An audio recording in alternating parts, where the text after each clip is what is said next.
आज हम बनाने जा रहे हैं लेमन कोरिएंडर सूप। उसके लिए इन चीज़ों की ज़रूरत है।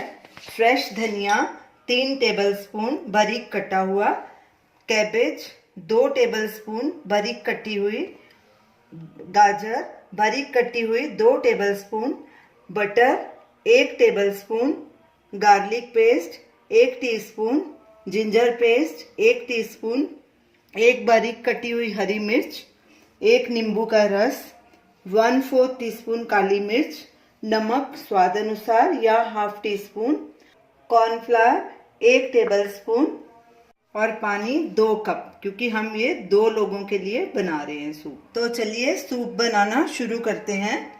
पैन में सबसे पहले मक्खन डालेंगे, गैस जलाएंगे और मक्खन को पिघलने देंगे।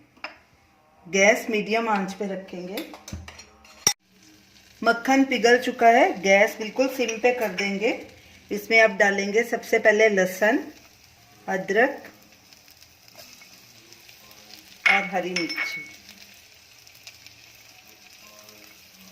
इसको तकरीबन 1 मिनट के लिए स्टर करेंगे ताकि लहसुन और अदरक का कच्चापन दूर हो जाए। गैस को सिम पे ही रखना है और इनको लगातार भूनना है। लहसुन अदरक हमारा भून चुका है, तकरीबन हमने इन्हें 1 मिनट भुना है। अब इसमें कटी हुई गाजर और पत्ता गोभी भी डाल देंगे और इनको भी लगातार स्टर करके भुनेंगे 1 मिनट तकरीबन। गैस लो पे ही रखनी है। गाजर और पत्ता गोभी अच्छे से नरम हो गई है और भुनी भी गई हैं। अब इसमें हम पानी डालेंगे, नींबू का रस डालेंगे, नमक डालेंगे, काली मिर्च और गैस को मीडियम पे कर देंगे। धनिया भी डाल देंगे, इसको स्टर करेंगे अच्छे से और उबाला जब आ जाएगा तो ये जो कॉर्नफ्लावर है उसमें थोड़ा पानी मिक्स करके उसका घोल बना लेंगे और वो इसमें डाल देंगे। कॉर्नफ्लावर में पानी डाल देंगे थोड़ा और इसका घोल बना लेंगे।